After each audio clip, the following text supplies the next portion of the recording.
to everybody that we are online. Let's see.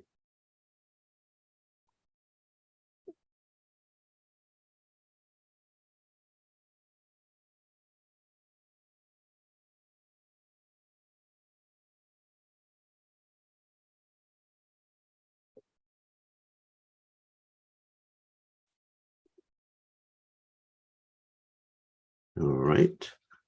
Check to make sure we are online.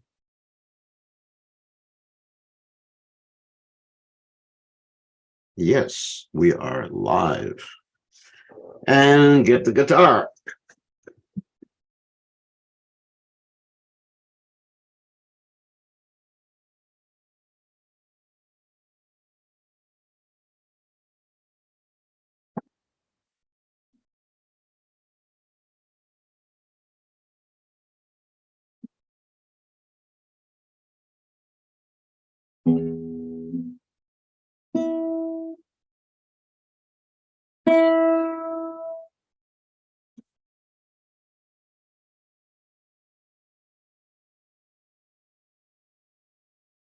Ready.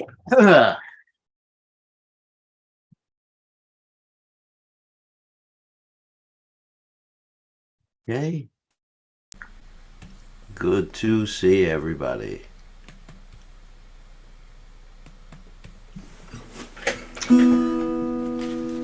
Okay, what are we going to do? We are going to chant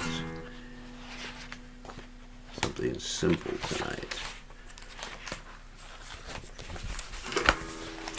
How about Jeev Jago?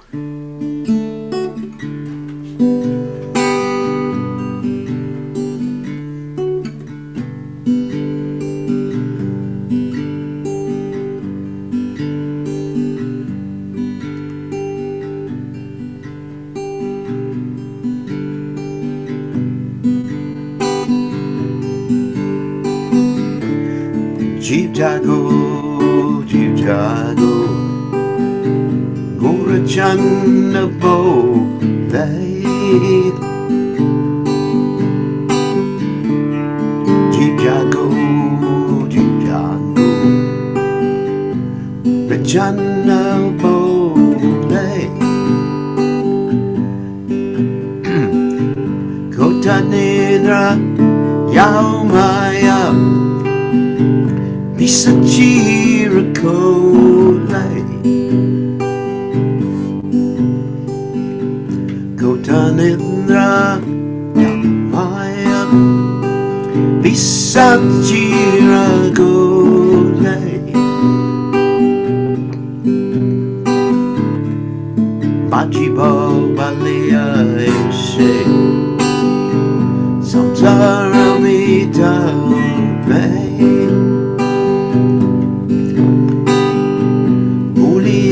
Rohili to me, Hati Jarapore,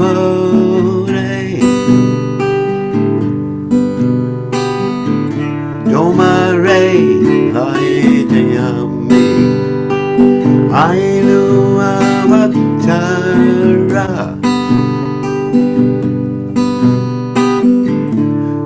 Domare, Laitayami. Ainu Avatara Ami Binna Banduara Kaya Chetamara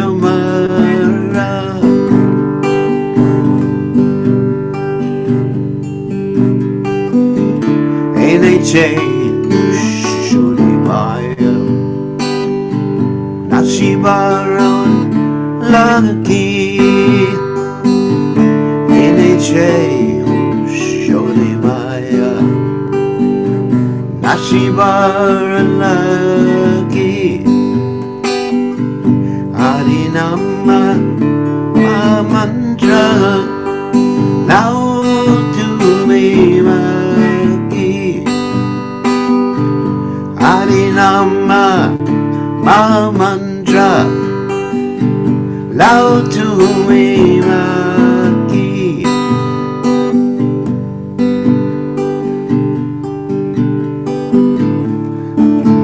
Vinod Prabhu Charane Pariha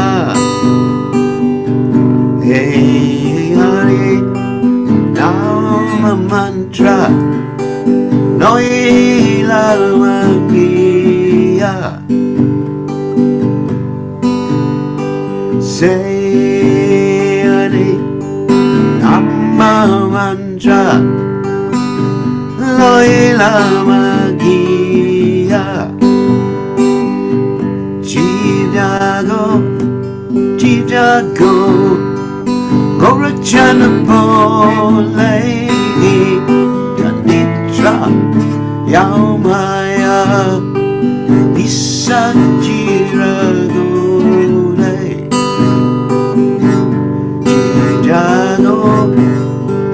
Chief Jago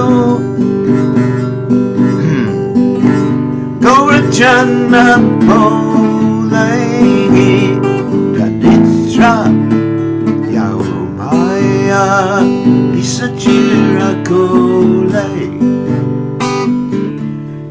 Hare Krishna Krishna Krishna Krishna Adi Ade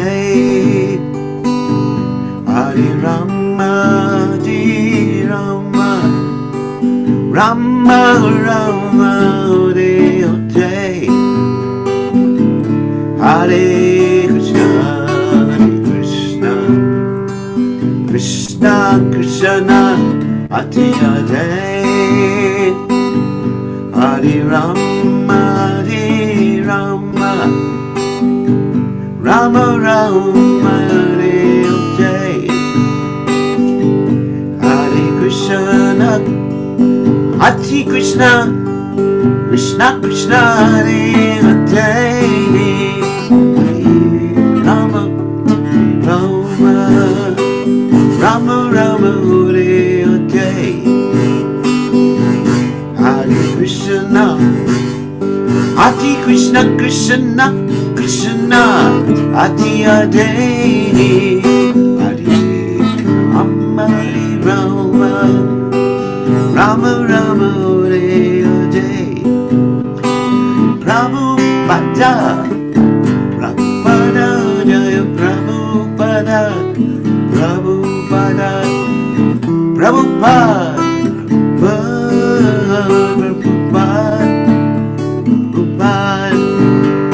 Haribo Haribo Haribo Jai Om Vishnupad Paramahangsa Paravidacharya also Teta Sata Shri Srimad His Divine Grace Abhaya Chanananda Bhaktivedanta Goswami Srila Prabhupada Ki Jai ISKCON Founder Acharya Srila Prabhupada Ki Jai Anantakoti Vaishnava Vrinda Ki Jai Namacharya Srila Haridas Thakur Ki Jai Prem Se Kaho Shri Krishna Chaitanya Prabhu Nityananda Shidwaita Kirada Shiva Siddhi Gaur Bhakta Vrinda Ki Jai Shri Shri Radha Krishna Gopi Gopinath Shaima Kunda Radhakunda Giri Govardhan Ki Jai Vrindavanam Ki Jai Mathuram Ki Jai Jagannath Swami Ki Jai Yamunamai Ki Jai Shrimati Tulasi Devi Ki Jai Sambhaveda Bhakta Vrinda Ki Jai Gaur Premananda Hari Hari Bol. All glories to the assembled devotees. All glories to the assembled devotees. All glories to the assembled devotees. All glories to Shri Guru and Gauranga Srila Prabhupada Ki Jai. Nama Om Vishnu Padaya Krishna Prasthaya Budale Srimati Bhaktivedanta Swami Namani Namaste Saraswati Devi Gauravani Pacharni Nivishesha Shunyavadi Paschatya Dejatarni. Okay, Srila Prabhupada Ki Jai. Let me read the translation to this poem by Bhakti Vinod Thakur. Lord Gaurachandra is calling, wake up sleeping soul, wake up sleeping soul. How long will you sleep in the lap of the witch called Maya? You've forgotten the way of devotional service and are lost in the cycle of birth and death. I have descended just to save you. I am your only true friend. Other than me, what friend do you have? I have brought the medicine that will wipe out the disease of illusion from which you suffer. Take this great chant for deliverance, Maha Mantra, the names of Hari. Srila Bhaktivinoda Thakur, falling at the Lord's lotus feet, take shelter of the Harinam Mantra, the Lord's holy name. Bhaktivinoda Thakur ki jai. So we're going to continue with our study of the Sri Isopanisad, which is actually from the Yajur Veda. It's one of the oldest Upanishads and very, very important Upanishad. So we're on the first verse of the Isopanisad, which is actually the second verse. That may seem like a mystery to you all, but how is it the second verse? Because there's the invocation, which is actually the first verse. It's just called the invocation. And that's the verse Om Purnam Purnam. And then the second verse is the first verse, listed as number 1. Anyway, so we're in the middle of the purport of the first verse of the Sri Isopanisad, which is actually the second verse of the Sri Isopanisad, if that makes sense. Okay, so Om Gana Timaranda Shah Gananjana Shilakaya Chakshurun Meditam Yena Tasmai Shri Gurave Namaha. I offer my respectful obeisances unto the lotus feet of my spiritual master, His Divine Grace, A.C. Bhaktivedanta Swami Srila Prabhupada, so kindly open my eyes with a torchlight of knowledge while I was blinded in the darkness of ignorance. So first we're going to look at the verse again, and then we'll go back to the purport where we were, okay? How's that sound?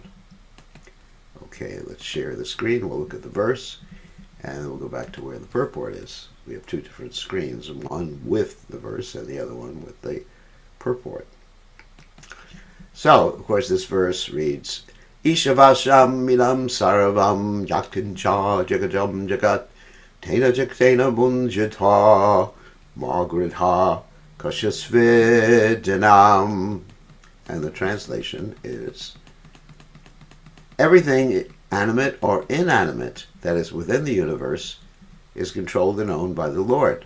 One should therefore accept only those things necessary for himself which are set aside as his quota, and should not accept other things, knowing well to whom they belong. So, just to summarize several things we understand from this verse, everything is controlled and owned by the Lord. It's all of God's property. You don't own anything.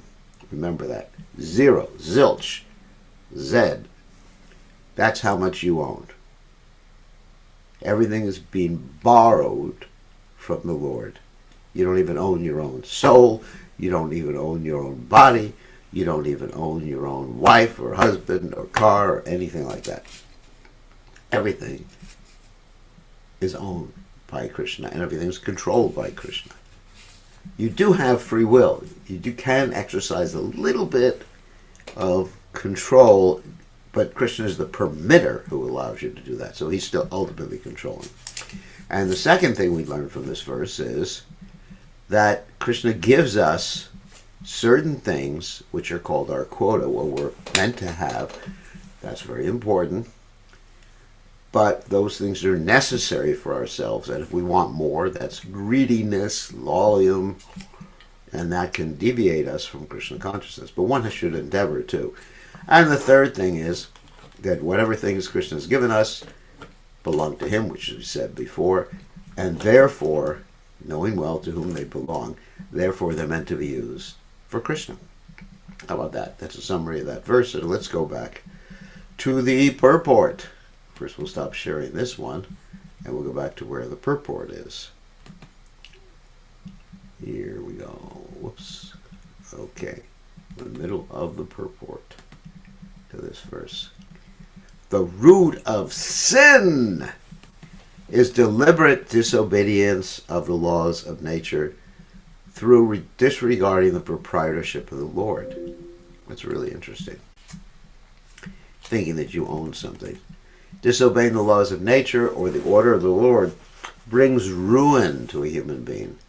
Conversely, one who is sober, who knows the laws of nature, and who is not influenced by unnecessary attachment or aversion, is sure to be recognized by the Lord and thus become eligible to go back to guide it back to the eternal home. So attachment or aversion is there when we think we could enjoy something or we think we can renounce something. Okay? You can't renounce anything except for your desire to enjoy separate from the Lord. That you can renounce. But as far as material goods, you can't renounce them. It's like you come into someone's home and you find their wallet in their home, and you say to the person in their home, I renounce your wallet. Now, that's pretty stupid, because it never was yours to begin with. Of course, if you say, I want your wallet, that means you are potentially a thief. Okay, so now we are on mantra 2, which is actually the third mantra in the Isopanisad. It's also very important. All the mantras are very important. Let's go. Kurvaneva karmani jiveva shekchatam samaha evam dvai nanyate tosti the karma libyate nare. So, it's word by word synonyms are Kurvan means doing continuously, eva thus, iha during the span of life. Karmani means work. Jijiva shet, one should desire to live. Shatam, 100. Samaha, years. Eva, so living. Twayi, unto you. Na, no. Anyata, alternative. Ita, from this path. Asti, there is. Na, not karma, work. Lipyate can be bound, nare, unto a man. One may aspire to live for hundreds of years if he continuously goes on working in that way, for that sort of work will not bind him to the law of karma. There's no alternative to this way for man. So let me unpack this first. It's not that one will live for hundreds of years. But one's lifespan will not be cut off because of karma. That's the point. If you continuously, referring to the last verse, if you go on working with the idea that everything belongs to Krishna, everything is meant for Krishna's pleasure, then there's no karma, because you're engaged in bhakti yoga. As Krishna says, aham tvam sarvapapebhyo moksha yashami vasucha. He said, I'll get rid of all that karma. Don't even worry about it. Vasucha, don't worry about it. So you can aspire, but you're not going to necessarily live for hundreds of years. Most of us in Kali Yuga will not live for hundreds of years. I don't know anybody. I guess there must be some yogis in the Himalayas who are living for hundreds of years. So, and that does not bind you to the law of karma. You're performing akarmic activities, means activities without karma. But you're performing activities, but there's no, and let me just, the last sentence here is, there's no alternative to this way for man. So the point is, you may say, well, there is an alternative. I don't have to live like that. Well, if you take that alternative, if you don't take the method that Krishna is elaborating on in the previous verse, then you are not a human being. You are dvipada pashu. You are two-legged animals. That's the point. So if you want to be a man or a woman or mankind or people kind or womankind or whatever you may call it nowadays, then that's the only alternative. Otherwise, you are subhuman. You're a dvipada pashu. You're a two-legged animal. And here Prabhupada explains, no one wants to die. Everyone wants to live as long as he can drag on. At least normal people. I mean, mentally ill people may want to die because they're in so much misery. This tendency is visible not only individually but also collectively in the community, society, and nation. There's a hard struggle for life by all kinds of living entities.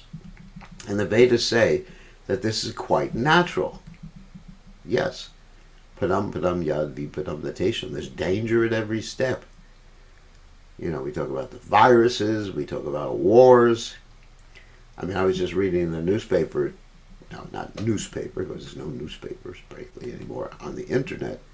There's this one person who was supposed to have predicted the future. He predicted the future in the past. That's why I said predicted. His name was Nostradamus. Some of you may have heard of Nostradamus. And so he has all these predictions, of course, for the year 2023. And I got news for you all. We are in the year 2023. You may not like it. He's predicting a lot of things. I started to get nervous hearing about it. But anyway, I understand that means I should just chant Hare Krishna. So, but there's danger everywhere. If the war doesn't get you, the bug will get you, old age will get you, your friends will get you, the robbers will get you. I was just informed, like, in our Chicago temple, right in the back of the temple, the devotees were attacked and threatened and robbed. Of course, that's Chicago, which is probably the murder capital of the world. So anyway, the living being is eternal by nature, but due to his bondage in material existence, he has to change his body over and over. This process is called transmigration of the soul, or karma bandhana, bondage by one's work. Now, this karma bandhana, that you're bound by your karma, does not apply to devotees. The living entity has to work for his livelihood because that is the law of material nature. Guess what? You got to work. If you don't like it, tough. You don't have an alternative. Everybody has to work, and the work for Krishna is blissful. There's nothing wrong with it. If you don't work, you're in the mode of ignorance. And if he does not act according to his prescribed duties, he transgresses the law of nature and binds himself more and more to the cycle of birth and death in the many species of life. So what is a prescribed duty? We have material duties and we have spiritual duties, both of which have to be performed. Spiritual duties means our duty to Krishna, the sadhana and everything like that, and offer everything to Krishna. Material duties means according to our varna and ashram. If you're married, if you're single, if you're retired, or if you're a brahmachari, a grahastha, vanaprastha, sannyas, you have specific duties. That's right. Otherwise, you're bound. So these material duties and spiritual duties go on in parallel. Whereas the material duties, if they're dedicated to Krishna, are spiritualized. But one should serve Krishna according to one's psychophysical nature. And that's one of the lessons we learned from the Bhagavad Gita, that Arjuna was told by Krishna that you should serve according to your nature. You are a Kshatriya. Kshatriya means an administrator, fighter, protector, etc. Other life forms are also subject to the cycle of birth and death. But when the living entity attains a human life, that means a human body, he gets a chance to get free from the chains of karma. Karma, akarma, and vikarma are clearly described in the Bhagavad Gita. So, an animal or a plant or any living entity is under karma, doesn't acquire karma, he works out his karma. A human being can acquire karma, work out his karma, work without karma, sorry. He can work without karma and also get the results from his karma. So that's why Prabhupada used the word karma, akarma, and vikarma. So karma basically means just activities that give you some positive result or some result. Akarma means activities, spiritual activities that don't give you any result. Karmically, give you a spiritual result.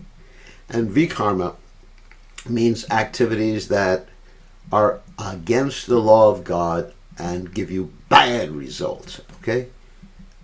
It's important to understand these three terms. Actions that are performed in terms of one's prescribed duties, as mentioned in the revealed scriptures, are called karma. Now, I think I should explain that the word karma is defined differently according to context, that is, where you find it. Sometimes the word karma can just mean activity. Sometimes the word karma can mean a reaction to activities. Just like you say, that's your karma, buddy. Or sometimes the word karma can refer to activities that give you a positive result. So remember, it can refer to activities in general, activities that give you a positive result, or just the result of your activities, the reaction. Actions that are free from the cycle of birth and death are called akarma. That's Krishna conscious activities. And actions that are performed through the misuse of one's freedom and that direct one to the lower life forms, which I talked about, sin, are called vikarma. For example, intoxication, illicit sex, gambling, meat eating are all heavy vikarmic activities. Heavy. If you're violent towards someone, heavy vikarmic activity. Heavy. So some vikarmic activities are lighter and some are heavier, depending upon how much you harm another living entity. So that's really, I think that's usually a determining factor. Of the three types of action, that which frees one from the bondage of karma is preferred by intelligent men. That's devotional service. It's called akarma. Without karma, without reaction. Ordinary men wish to perform good work in order to be recognized and achieve some higher status of life in this world or in heaven, the pearly gates. But more advanced men want to be free altogether from the actions and reactions of work. Intelligent men know that both good and bad work equally bind one to the material miseries. In other words, positive activities in this material world that give you some really good result, like going to heaven, and negative activities like eating meat that send you to the animal species of life, both bind you. They both glue you to this world. Consequently, they seek that work which will free them from the reactions of both good and bad work. Such liberating work is described here in the pages of Sri Isopanisad. That's devotional service. It's called Naishkarma. So the instructions of Sri Isopanisad are more elaborately explained in the Bhagavad Gita, sometimes called the Gita-Upanishad, the cream of all the Upanishads. In the Bhagavad Gita, 3rd chapter, 9th to 16th text, the personality of Godhead says that one cannot attain the stage of Naishkarma, which is the same as akarma. Naishkarma means without karma. Akarma means without karma. Without executing the prescribed duties mentioned in the Vedic literature, which is devotional service. This literature can regulate the working energy of a human being in such a way that he can gradually realize the authority of the Supreme Being. When he realizes the authority of the personality of Godhead, Vasudeva or Krishna, it is to be understood that he's attained the stage of positive knowledge. In this purified stage, the modes of nature, namely goodness, passion, and ignorance, these three forces that exist in this world. Goodness means, activities, positive karma. In other words, positive activities give you good result. Passion gives you a mixed result. Ignorance gives you a bad result. Cannot act. And he is able to work on the basis of Naishkarma, which means devotional service, or activities without karma. Such work does not bind one to the cycle of birth and death. Factually, here Prabhupada explains, no one has to do anything more than render devotional service to the Lord. However, in the lower stages of life, one cannot immediately adopt the activities of devotional service, nor can one completely stop fruit of work. A conditioned soul is accustomed to working for sense gratification for his own selfish interest, immediate or extended. In other words, we're addicted to satisfying our senses.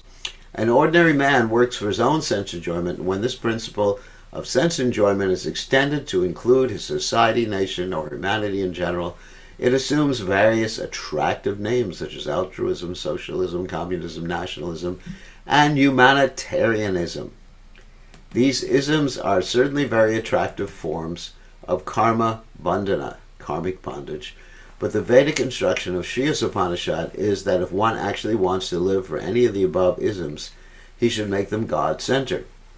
There's no harm in becoming a family man or altruist, socialist, a communist, nationalist, or humanitarian, provided that one executes his activities in relation with Ishavasha, the God-centered conception. So here Prabhupada is talking about the concept of dovetailing, because we are attached to this body, okay?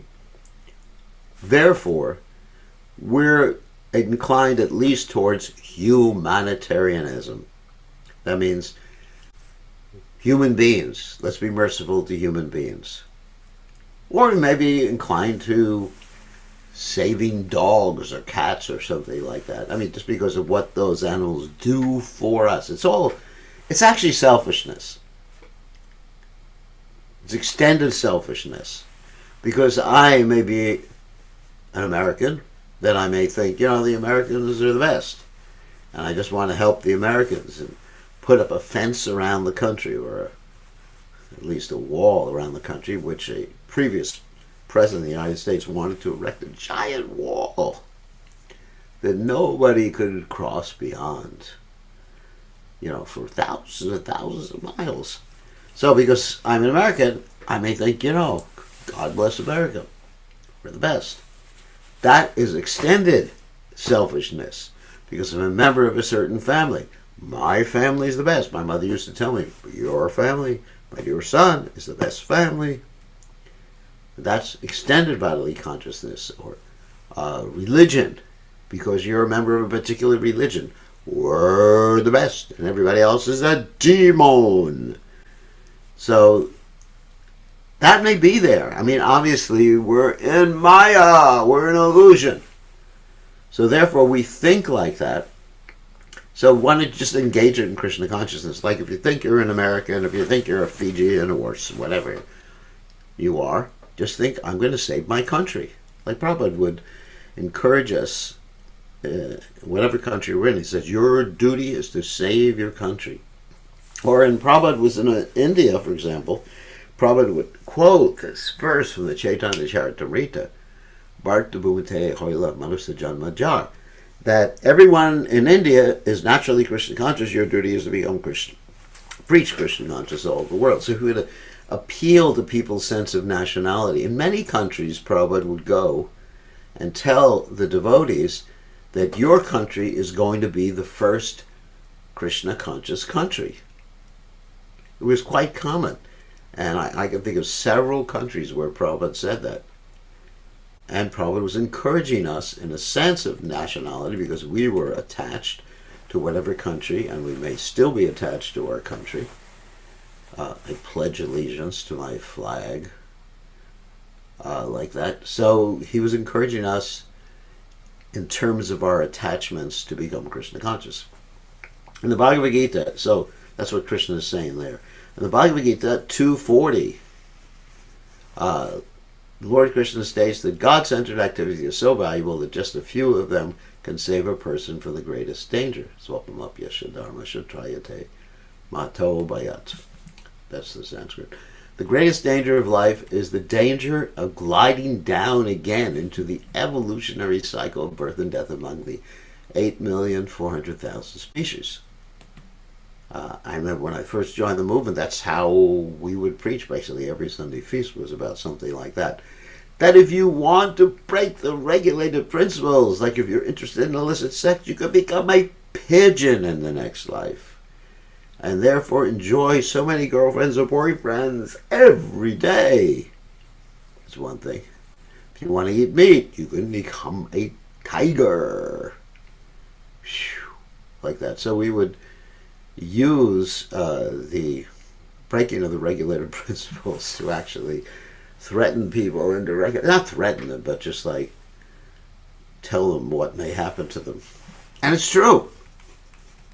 Krishna fulfills your desire. I mean, if you really want to be Romeo, you can be a much better Romeo in another species of life.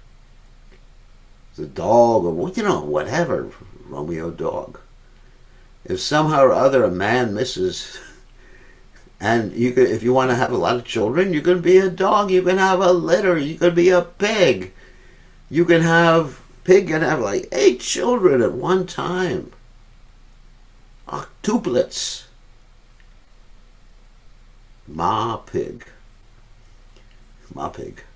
If somehow or other a man misses the spiritual opportunity afforded by his human form of life and falls down into the evolutionary cycle, he must be considered most unfortunate. You use it or lose it, as they say. If you don't use it, we are human beings in the minority. Vastly. Most living entities, even in the room where I'm sitting, most living entities are not human. You may say, what do you mean, most living entities? Well, there's one person in a human body, me, and there's so many microscopic living entities in this world that I can't see, and so many cockroaches in this room. I'm in the minority. So I'm in a very fortunate situation. If I don't use my situation to advance in Krishna consciousness, there's a lot of other living entities who would like to become human beings. Due to his defective senses, a foolish man cannot see this is happening. Consequently, Sri Isopanisad advises us to exert our energy in the spirit of Ishavasha. Ishavasha means everything belongs to Krishna. Being so engaged, we may wish to live for many, many years, otherwise a long life in itself has no value. A tree lives for hundreds and hundreds of years, but there's no point in living a long time like the trees, or breathing like the bellows, or begetting children like hogs and dogs, or eating like camels. Of course, Prabhupada here is paraphrasing Bhagavatam verses. A humble, God-centered life is more valuable than a colossal hoax of a life declared to godless altruism or socialism. The Bhagavatam says even one moment, one instant of Krishna consciousness is more valuable than a prolonged lifetime, like that of a tree. Because otherwise, let's say you have a long life, and all you did in that lifetime is just eat and eat and eat, and sleep and sleep, sleep and mate and mate and mate, and defend and defend and defend. What do you have to show when it's all over? Nothing. All the meals that you ate, what do you have to show? Nothing. Maybe a septic tank that's full. Maybe. What do you have? You have nothing to show. But if you perform devotional service, that is your eternal benefit. Eternal bank account, as Prabhupada would say. When altruistic activities are executed in the spirit of Sri Isopanisad, altruistic means you want to help people, they become a form of karma yoga. Such activities are recommended in the Bhagavad Gita 18:5 to 18 chapter, text 5 to 9. For they guarantee the executor protection for the danger of sliding down into the evolutionary process of birth and death. Even though such God-centered activities may be half-finished, they are still good for the executor, that's us, because they will guarantee him a human form in his next birth. In this way, one can have another chance to improve his position on the path of liberation. Of course, the Bhagavad Gita teaches us that if you don't quite perfect your Krishna consciousness in this life, there's two things that can happen. If you are very advanced, you take birth in a devotee family in your next life. And if you're a little advanced or medium advanced, then you go to the heavenly planets. And you enjoy for a long time. What a waste of time. You enjoy for a long time, then you come back down to the earth planet and you're born in a wealthy family where you get the opportunity to perform devotional service. How one can execute God-centered activities is elaborately explained in the Bhakti Rasamrita Sindhu by Srila Rupa Goswami. Bhakti Rasamrita Sindhu, actually Prabhupada describes it. We have rendered this book into English as the Nectar of Devotion. Prabhupada says this book The Nectar Devotion is like our rule book or law book. We recommend this valuable book to all who are interested in performing their activities in the spirit of Sri Isopanisad. Gives us basic guidance, important things like accepting the shelter of the spiritual master, living in a holy place, chanting the Lord's holy name, reading the Srimad Bhagavatam associated with the devotees, serving the devotees, and Harinam. Okay, we finished mantra 2. Wow, we are moving ahead here. So mantra 3 is actually really interesting. They're all interesting. Asuranamate loka andena tamasavrita tamste pratyabhijaganti chanti ye kechatmahano janaha. Asurya, meant for the Asuras. Nama, famous by the name. Te, those. Loka, planets. Andena, by ignorance. Tamasa, by darkness. Avrita, covered. Tan, those planets. Te, they. Pretya, after death. Abhigat shadanti, they enter into. Ye, anyone. Ke, everyone. Cha, and. Atmahana, killers of the soul. Janaha, persons. And let me read the translation. The killer of the soul, whoever he may be, must enter into the planets known as the worlds of the faithless, full of darkness and ignorance. What a threat here. So let me unpack. Killer of the soul doesn't mean that the soul is killed or can be killed. That means one who's denying in the human form of life the most important function of the soul in a human body, which is self-realization. So in other words, you're a waster of time.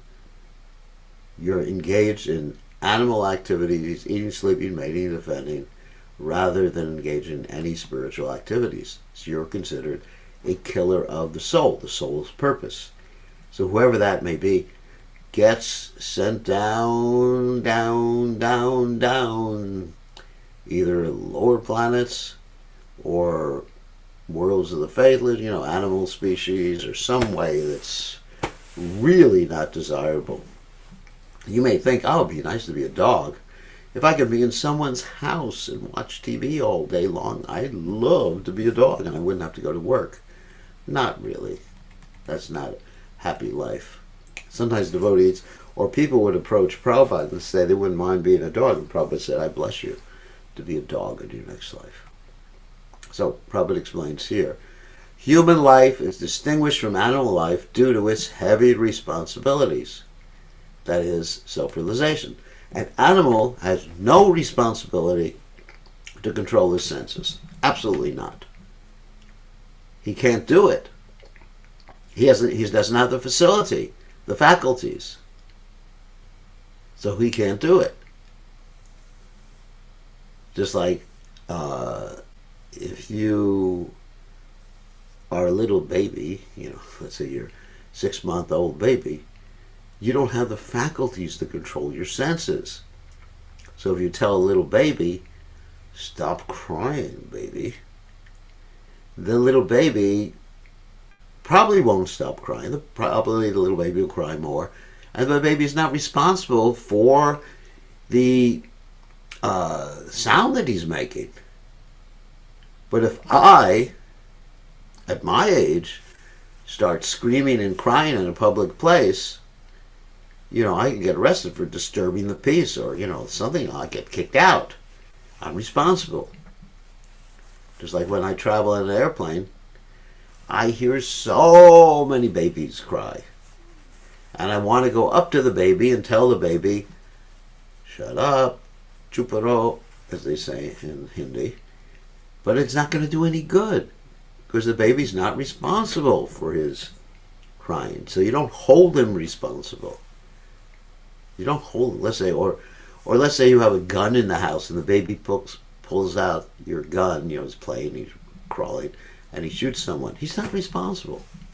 You're the one who's responsible because you left the gun out. You understand? You left it out because you're an adult. So animals are not responsible because they don't have the faculty that we have. Nor are let's say, mentally ill people sometimes responsible, because if they don't have the faculties either. Or people who are without brains. Those who are cognizant of these responsibilities and who work in that spirit are called suras, or godly persons, and those who are neglectful of the responsibilities, who have no information of them, are called asuras, or demons. Throughout the universe, there are only these two types of human beings.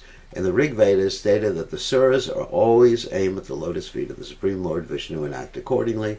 Their ways are illuminated as the path of the sun. That's Om Tad Vishnu Paramam Pada Vashanti Yat Suryaha, which is actually, that's a verse from the Rig Veda. That all the godly people, they are looking at the lotus feet of Krishna, and they are illuminated in that way. So, intelligent human beings must always remember that the soul obtains a human form after an evolution of many millions of years in the cycle of transmigration. The material world is sometimes compared to an ocean, and the human body is compared to a solid boat designed especially to cross this ocean. That's from the Srimad Bhagavatam. The Vedic scriptures, that particular metaphor. The Vedic scriptures and the acharyas, or saintly persons, are compared to expert boatmen, and the facilities, which is what I talked about before, the human body, are compared to the favorable breezes that help the boat ply smoothly to its desired destination. If with all these facilities a human being does not fully utilize his life for self-realization, he must be considered an Atmaha, killer of the soul. Sri Isopanisad warns in clear terms that the killer of the soul, that means someone who doesn't use the facilities for the proper use, Krishna consciousness, is destined to enter the darkest region of ignorance, to suffer perpetually. Perpetually means not forever, never, never, never, never. It means it's so long that, just like if you're suffering, it seems like a long time, especially you go to the dentist. There are swine, that's pigs, dogs, camels, asses, etc., whose economic necessities are just as important to them as ours are to us. But the economic problems of these animals are solved only under nasty and unpleasant conditions. The human being is given all facilities for a comfortable life by the laws of nature, because the human form of life is more important and valuable than animal life. Why is man given a better life than that of the swine and other animals? Why is a highly placed government servant given better facilities than those of an ordinary clerk? The answer is that a highly placed officer, that's the metaphor, we're highly placed because we're in human bodies, has to discharge duties of a higher nature. Similarly, excuse me, the duties human beings have to perform are higher than those of animals, who are always engaged in simply feeding their hungry stomachs and having sex and all that other stuff. Yet the modern soul-killing civilization has only increased the problems of the hungry stomach. When we approach a polished animal in the form of a modern civilized man and ask him to take interest in self-realization, he will say that he simply wants to work to satisfy his stomach, and that there is no need of self-realization for a hungry man. He'll say basically, "Too busy," Prabhupada said. The laws of nature are so cruel, however, that despite his denunciation of the need for self-realization and his eagerness to work hard to fill his stomach, he is always threatened by unemployment. We are given this human form of life not to work hard like asses, swine, dogs, but to attain the highest perfection of life. If we do not care for self-realization, the laws of nature force us to work very hard, even though we may not want to do so, because our senses are uncontrolled. We'll never be satisfied, so we'll work harder and harder and harder and harder to get more and more. Human beings in this age have been forced to work hard like the asses and bullocks that pull carts. Some of the regions where the asuras are sent to work are revealed in this verse of Sri Isopanisad. If a man fails to discharge his duties as a human being, he is forced to transmigrate to the asura planets, that means demon planets, and take birth in degraded species of life to work hard in ignorance and darkness. In the Bhagavad Gita, 6th chapter, 41st to 43rd verse, it is stated that a man who enters upon the path of self-realization but does not complete the process despite having sincerely tried to realize his relationship with God, this is what I mentioned before, is given a chance to appear in a family of Shuchi or Srimat. The word Shuchi indicates a spiritually advanced Brahmana, and Srimat indicates a Vaishya or a member of the mercantile community. So I said, you have these two opportunities, either born in a rich family or born in a devotee family. So that, or you may get both, maybe a rich devotee family. So the person who fails to achieve self-realization is given a better chance in the next life due to sincere efforts in this life. Nothing's lost. If even a fallen candidate is given a chance to take birth in a respectable and noble family, one can hardly imagine the status of one who has achieved success. Hivo.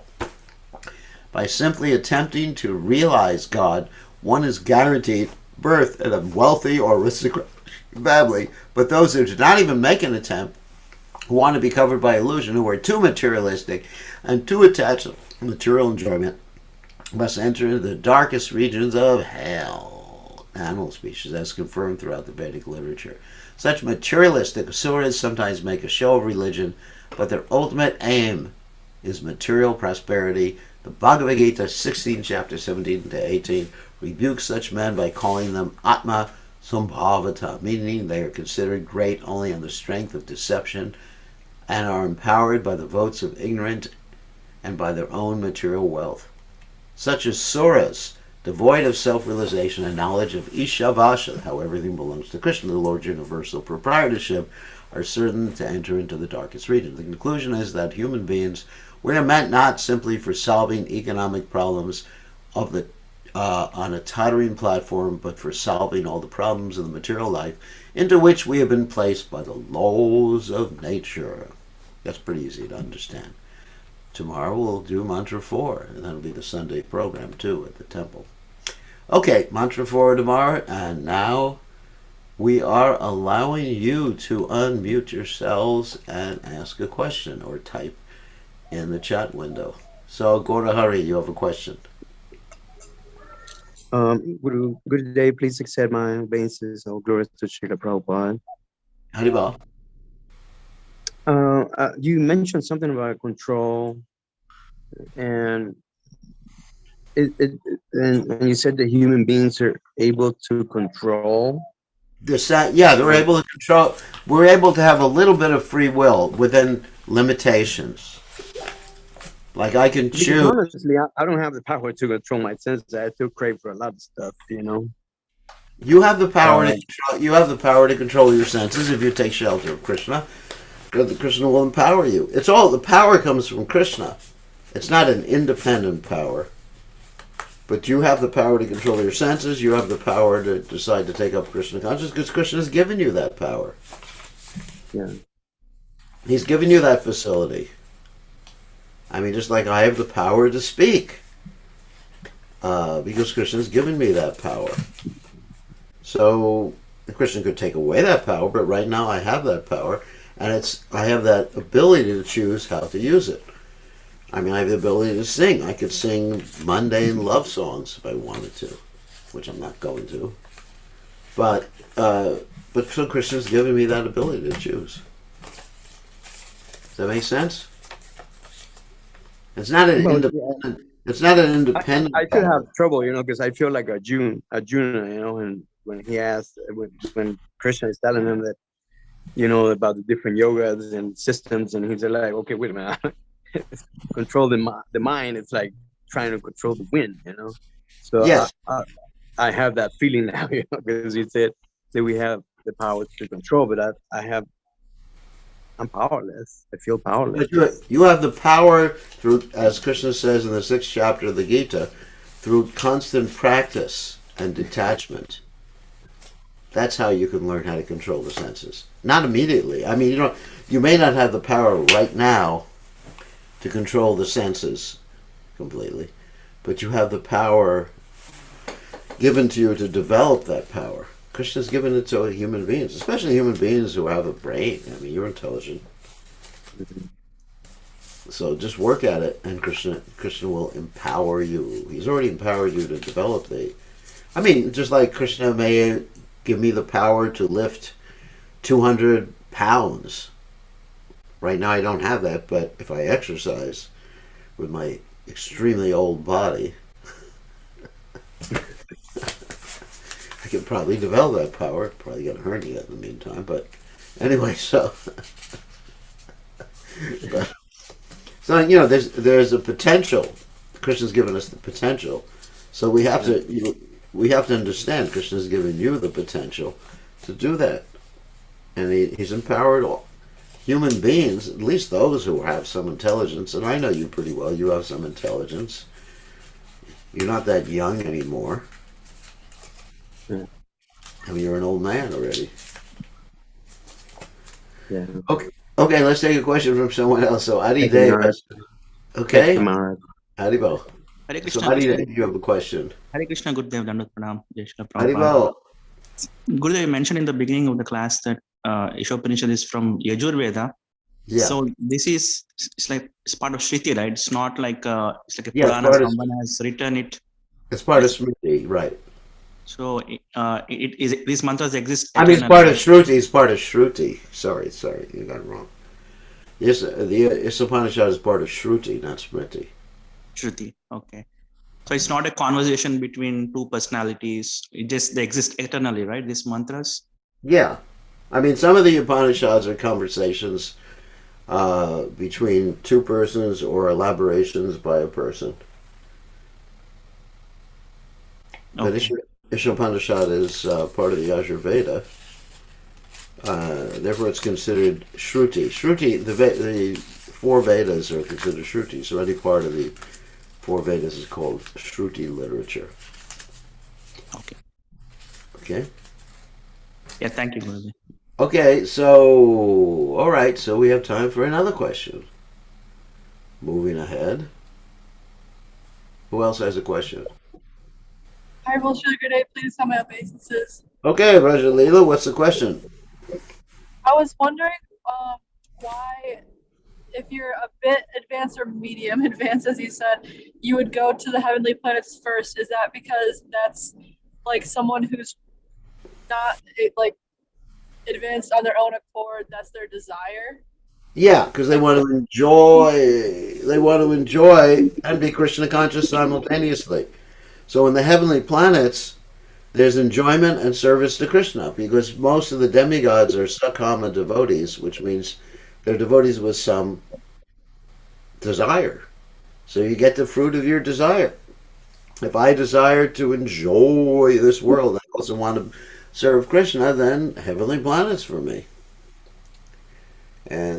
But anyway, heavenly planets are not that pleasant, believe I mean, me. are they able? Do people ever become fully Krishna conscious in the Yes, heavenly planets yes, after but that? it's hard. It's harder. It's harder because there's so much enjoyment in the heavenly planets. Yeah. So much pleasure. It's like, wow, everybody is attractive there. No crying babies. Sometimes we have some children here, and you hear the squeaking of them. Squeak, squeak, squeak. And I'm thinking, oh my God. Just like I live next to the kindergarten, so sometimes I hear squeak, squeak, squealing of the children. And it's just like, oh my God. I want to go to the heavenly planets where there's no crying babies, where people, when they're born, they actually, they're actually full grown. No squeaking. So so no crying babies there, and uh, no disease or anything like that. But there's some problems, like you got demons attacking from time to time. So it's not So perfect. it's really like a benediction or a blessing that we live on the Earth planet, I guess, in that way. Yeah. In one sense, yes, but you may To be not. Christian You may, conscious. you may not like it. You may think I'd rather be in the heavenly planets than be a devotee, and you find that many times devotees want to be devotees but live an opulent life. So that's all right. We're not criticizing. The Bhagavatam says, "Akama sarvakama moksha karma dharati tivreda bhakti yogena yajeta purusham param." Whether one is full of material desires, free of material desires, desires of liberation, just worship Krishna for the fruits of your desires. So yeah, if you desire that, but if you really want to be an absolute pure devotee, then you just say, Krishna, whatever you want to do with me, I'm happy. Now that's a very high standard. Very, very high standard. Okay, good question. It is time to end. So we'll see everybody tomorrow evening, same time, same station. And going through the Isopanisad, I like the Isopanisad actually. It's philosophical, gives me more opportunity to explain things than the other books. I mean, the other books are nice. Like Krishna book is very nice, but this gives me more opportunities to explain, which use my little brain. Okay, on that happy note, we'll see everybody tomorrow night.